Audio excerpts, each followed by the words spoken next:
Hello बच्चों, मेरे class में आप सभी का हार्दिक स्वागत है। आज हम लोग कवि नागार्जुन जी की कविता जिसका शीर्षक है गुलाबी चूड़ियाँ, इसे पढ़ रहे हैं। नागार्जुन जी के जीवन परिचय से संबंधित कुछ MCQ मेरे चैनल में पहले से ही अपलोड हो चुका है, उसका लिंक आपको डिस्क्रिप्शन बॉक्स में मिल जाएगा। आज मैं इस कविता की व्याख्या प्रस्तुत कर रही हूँ। जो बच्चे वेस्ट बंगाल काउंसिल के अंतर्गत क्लास 12 के 3rd सेमेस्टर में पढ़ रहे हैं, उनके सिलेबस से संबंधित बहुत से वीडियो मेरे चैनल पर पहले ही अपलोड हो चुका है। मैं आप लोगों को यह भी बता देना चाहती हूँ कि जो वेस्ट बंगाल काउंसिल के अंतर्गत जो बच्चे क्लास 11 में पढ़ते हैं, उनके 1st सेमेस्टर और 2nd सेमेस्टर के नाम से प्लेलिस्ट तैयार कर दिया गया है, और क्लास 12 के 3rd सेमेस्टर के बच्चों के लिए 3rd सेमेस्टर के नाम से प्लेलिस्ट तैयार है। तो आप प्लेलिस्ट जरूर चेक करें, वहाँ पर आपको पाठ से संबंधित बहुत से वीडियो मिल जाएंगे। तो चलिए आरंभ करती हूँ कविता जिसका शीर्षक है गुलाबी चूड़ियाँ। तो आज मैं कविता को पढ़ते हुए उसमें जो कठिन शब्द आएंगे उसका अर्थ बतलाऊंगी और फिर मैं पंक्ति की व्याख्या करूंगी, और कविता पढ़ाने के बाद सबसे अंत में मैं इसका विशेष भी लिखवा दूंगी। तो चलिए आरंभ करती हूँ आज का यह विषय। गुलाबी चूड़ियाँ कविता जो है यह एक भावना प्रधान कविता है। यहाँ पर मन के भावों को विशेष महत्व दिया गया है। जैसे इस कविता में एक पिता का अपने संतान के प्रति, अपनी बेटी के प्रति जो वात्सल्य भाव है उसे बखूबी उभारा गया है। हम अपने समाज में बहुत से ऐसे लोगों को देखते हैं जिसे आपको देखकर लगेगा कि वे अत्यंत कठोर हृदय के हैं, उनका चेहरा काफ़ी रोबदार है, परंतु उनका मन, उनका हृदय जो होता है वो काफ़ी नाजुक होता है, कोमल और कमज़ोर होता है। कहने का तात्पर्य है कि ऐसे कठोर दिखने वाले लोगों का हृदय जो है भावुक होता है। ऐसे ही बस ड्राइवर को लेकर नागार्जुन जी ने यह कविता लिखी है, जो देखने में बड़ा ही कठोर, दयाहीन और रूपदार लगता है, परंतु उसका हृदय जो है अत्यंत भावुक है, कोमल है। इस कविता में कवि ने एक प्राइवेट बस के ड्राइवर के 7 साल की बेटी के प्रति उसके हृदय में व्याप्त गहरे प्रेम को अभिव्यक्त किया है। बस ड्राइवर ने अपने गियर के पास जो हुक है वहाँ पर अपनी बेटी की चूड़ियों को लटका के रखा है। दरअसल उसकी बच्ची ने ही उस चूड़ियों को वहाँ पर लटका दिया है ताकि उसके पिता उसे हमेशा याद करें। तो चलिए आरंभ करती हूँ आज की यह कविता। देखिए, प्राइवेट बस का ड्राइवर है तो क्या हुआ, 7 साल की बच्ची का पिता तो है। यहाँ पर देखिए, प्राइवेट का अर्थ होता है निजी, व्यक्तिगत। जैसे हम लोग कहते हैं ना, उसका प्राइवेट कार है, यानी उसका अपना कार है, निजी कार है। ड्राइवर कहते हैं चालक को। जैसे कोई गाड़ी चला रहा है, बस चला रहा है, उस चालक को कहते हैं ड्राइवर। तो प्रस्तुत पंक्ति में कवि कहना चाहते हैं कि कवि की मुलाकात किससे हुई है? एक प्राइवेट बस के ड्राइवर के साथ। तो कवि कहते हैं कि प्राइवेट बस का ड्राइवर है तो क्या हुआ, यानी एक व्यक्ति वह निजी बस का चालक है। तो निजी बस का चालक है तो क्या हुआ है, ये तो बहुत साधारण सी बात है, लेकिन इससे इसका महत्व तो नहीं घटता है। इसका महत्व तो इस बात से बढ़ता है कि वह 7 साल की बच्ची का पिता है। यानी उस ड्राइवर की एक बेटी है जिसकी उम्र कितनी है? 7 साल। और उस बेटी के लिए उस ट्रक ड्राइवर के हृदय में क्या है? असीम प्रेम, असीम वात्सल्य भरा हुआ है। सामने गियर से ऊपर हुक से लटका रखी है। कवि कहते हैं कि जो ट्रक ड्राइवर है वहाँ जहाँ बैठता है वहाँ पर क्या होता है? गियर होता है, और गियर के पास एक हुक है, और उस हुक में लटका रखी है। क्या लटका रखी है? कांच की 4 चूड़ियाँ गुलाबी। कवि कहते हैं कि जहाँ पर ट्रक ड्राइवर बस चलाने के लिए बैठता है उस वहाँ पर गियर है, और गियर के पास एक हुक है। उस हुक में गुलाबी रंग की 4 चूड़ियाँ लटकी हुई है। तो कवि यह देखते हैं कि ड्राइवर ने गियर के सामने जो हुक है उसमें 4 गुलाबी चूड़ियाँ लटका रखी है। बस की रफ्तार के मुताबिक हिलती रहती है। तो बस की रफ्तार यानी गति, मुताबिक माने अनुसार। तो जैसे जैसे बस की गति बढ़ती है उसके अनुरूप ही क्या होता है? वह चूड़ी हिलती डुलती रहती है। यानी बस यदि शांत है तो चूड़ी हिलेगी डुलेगी नहीं, लेकिन बस जैसे चलना शुरू की, गति पकड़ती है, वह चूड़ी भी हिलने डुलने लगती है। इसलिए कवि कहते हैं कि बस की रफ्तार के मुताबिक वह चूड़ी क्या है, हिलती डुलती रहती है। झुककर मैंने पूछ लिया, खा गया मानो झटका। तो कवि इतनी देर से वह गुलाबी चूड़ियों को देखते हैं जो गियर के हुक में टंगी हुई है और बस की रफ्तार से हिलती डुलती है। तो कवि के मन में एक जिज्ञासा उत्पन्न होता है और अपने जिज्ञासा को शांत करने के लिए ही कवि क्या है, उस चूड़ी के बारे में ड्राइवर से पूछ बैठते हैं। और जैसे उससे झुककर वह उससे कुछ कहते हैं, ऐसा लगता है कि मानो उस ड्राइवर को एक झटका सा लगा। वह अचानक सोच ही नहीं पाया ड्राइवर कि कोई उससे यह सवाल पूछेगा, इस चूड़ी के बारे में कोई प्रश्न करेगा। अधेड़ उम्र का मुच्छड़ रोबीला चेहरा। तो यहाँ पर कवि ने उस ड्राइवर के रूप का वर्णन किया है कि वह ट्रक ड्राइवर दिखने में कैसा है। तो वह कैसा है, अधेड़ उम्र का। अधेड़ यानी जिसको हम लोग कहते हैं प्रौढ़। इसके साथ ही साथ क्या है, मुच्छड़ यानी उसकी घनी मूछें हैं। तो मुच्छड़ का अर्थ हो गया घनी मूछें। रोबीला, रोबीला का अर्थ है रौबदार। जैसे कभी किसी को आपने देखा होगा कि घनी घनी मूछें हैं, चेहरा एकदम रौबदार है, उसे देखकर आपको डर लगने लगेगा। जब कभी भी आपने ऐसे लोगों को देखा होगा तो क्या होता है, उसे देख कर के मन में भय उत्पन्न होता है। इसके साथ ही साथ ऐसा चेहरा किसका होता है, देखेंगे आप, बहुत सारे सैनिकों का होता है। जो फौजी होते हैं उनका चेहरा ऐसा होगा, एकदम रौबीला, और उनकी घनी मूछें होती हैं।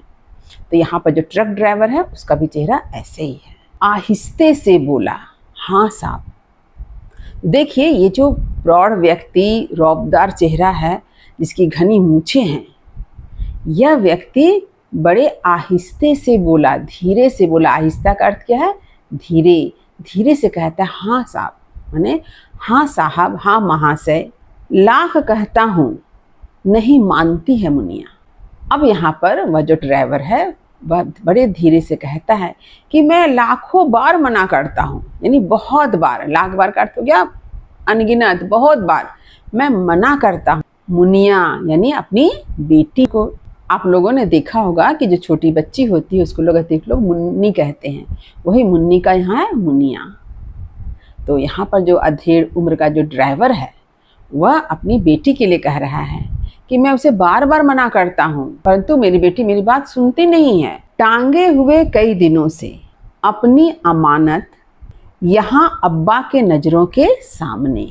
अब यहाँ पर देखिए, कवि कहते हैं कि ट्रक ड्राइवर कहता है कि मैं अपनी बेटी को बार बार मना करता हूँ, लेकिन मेरी बेटी मेरी बात सुनती नहीं है। उसकी बेटी ने क्या किया है, अपने पिता के आंखों के सामने गुलाबी रंग की चूड़ियों को टांग रखा है, मानो वो उसकी अमानत है।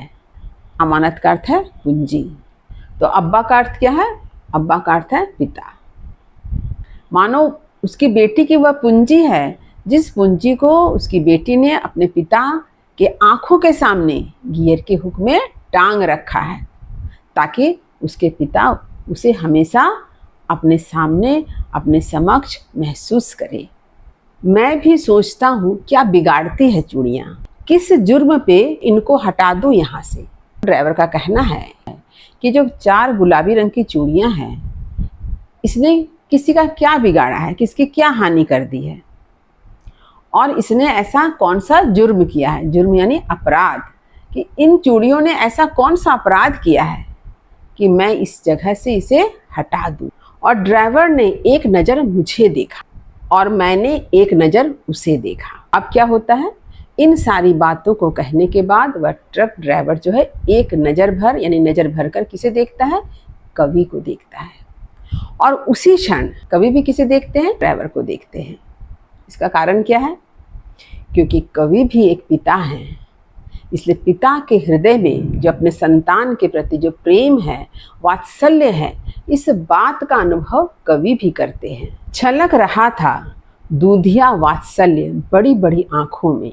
तो कवि का कहना है कि ड्राइवर की जो बड़ी बड़ी आँखें हैं, उन आँखों में दूधिया वात्सल्य झलक रहा है, दिखाई दे रहा है। दूधिया वात्सल्य, दूध जो सफ़ेद रंग का होता है उसी से दूध से बना है दूधिया, यानी सफ़ेद रंग का, जिसमें किसी प्रकार का कोई दाग धब्बा नहीं हो, दूध के रंग का सफ़ेद।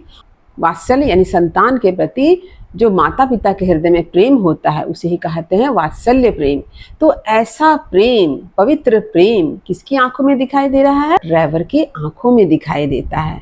तरलता हावी होती थी सीधे साधे प्रश्न पर। कवि को ये जो सीधे साधे प्रश्न है, इन प्रश्नों में एक तरलता दिखाई देती। तरलता यानी जो तरल यानी जो लिक्विड कहते हैं, द्रव्य वस्तु होती है उसे हम लोग तरल कहते हैं, उसी से हुआ है तरलता, यानी एक भीगापन। एक प्रेम का जो भाव है वह कहाँ दिखाई देता है? ट्रक ड्राइवर के जो छोटे छोटे प्रश्न है कि मैं किस जुर्म पर इन चूड़ियों को यहाँ से हटा दूँ, इन चूड़ियों ने किसी का क्या बिगाड़ रखा है, ये जो छोटे छोटे प्रश्न हैं, इन प्रश्नों के माध्यम से क्या दिखाई देता है? यानी ड्राइवर के हृदय में जो प्रेम की तरलता है वह दिखाई देती है, वह मानो उस पर हावी हो रहा हो। ड्राइवर का हृदय जो है अपने संतान के प्रेम से भरा हुआ है। कवि का कहना है कि ड्राइवर दिखने में कैसा लगता है?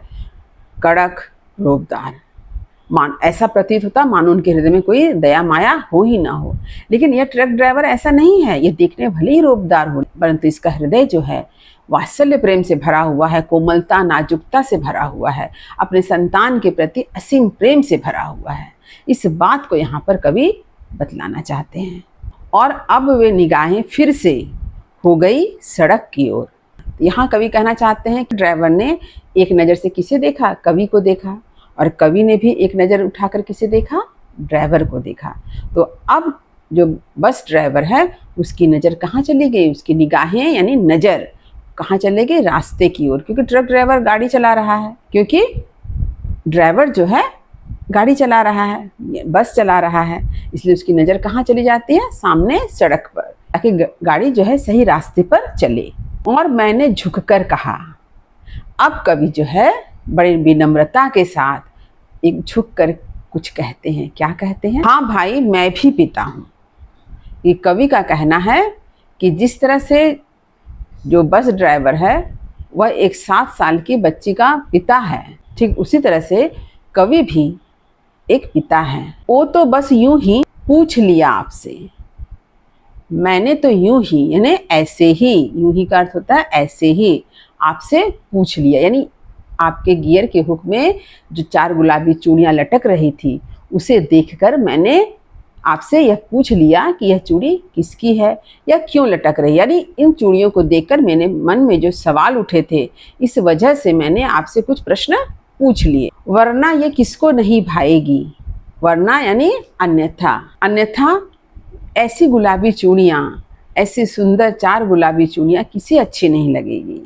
नन्ही कलाइयों की गुलाबी चूड़ियाँ, और यह चूड़ी तो एक छोटी सी बच्ची की नन्ही कलाई की है, तो ये तो हर किसी को भाएगी, हर किसी को अच्छी लगेगी। इस कविता में कवि एक रौबदार बस ड्राइवर के कोमल हृदय को दर्शाया है कि एक बस का ड्राइवर भी अपने संतान, अपनी बच्ची की छोटी से छोटी इच्छा को पूरी करने की कोशिश करता है। जैसा कि इस कविता में हम देखते हैं कि बस ड्राइवर की जो भी छोटी सी बच्ची है, उस बच्ची ने क्या किया? 4 गुलाबी चूड़ियाँ अपने पिता की जो बस है उस बस के गियर के हुक में टांग दी। पिता के मना करने पर वह बच्ची किसी तरह से उस चूड़ियों को वहाँ से नहीं हटाती है, तो उसके पिता भी उस चूड़ियों को वहीं टंगे रहने देते हैं। ऐसा नहीं कि उस चूड़ियों को हटा देते हैं, बल्कि जब बस चलती है तो उस बस की रफ्तार में वह चूड़ियाँ भी हिलती डुलती हैं। लेकिन बस का ड्राइवर उन चूड़ियों को अपनी बच्ची की अमानत समझता है और उसे अपने आँखों के सामने ही रखता है। इस वात्सल्य प्रेम को, इस असीम प्रेम को जो एक पिता के हृदय में अपनी बच्ची के लिए व्याप्त होता है, तो इस कविता में कवि नागार्जुन जी ने एक पिता के हृदय में अपने संतान के प्रति जो अपार असीम प्रेम है, अपार वात्सल्य प्रेम है, उस प्रेम को अभिव्यक्त किया है। तो उम्मीद करती हूँ कि इस कविता का अर्थ आपने अच्छी तरह से समझ लिया होगा। यदि कहीं कुछ समझने में दिक्कत हुई हो तो कमेंट अवश्य करें, वीडियो को लाइक करें और सभी पढ़ने वाले विद्यार्थियों में शेयर करना ना भूलें। और जो बच्चे मेरे चैनल पर नए हैं वे चैनल को सब्सक्राइब जरूर कर लें, ताकि हर नई वीडियो का नोटिफिकेशन आपको समय समय पर मिल सके। तब तक पढ़ते रहिए, जीवन में आगे बढ़ते रहिए। मेरी शुभकामनाएं आप सभी बच्चों के साथ है। धन्यवाद।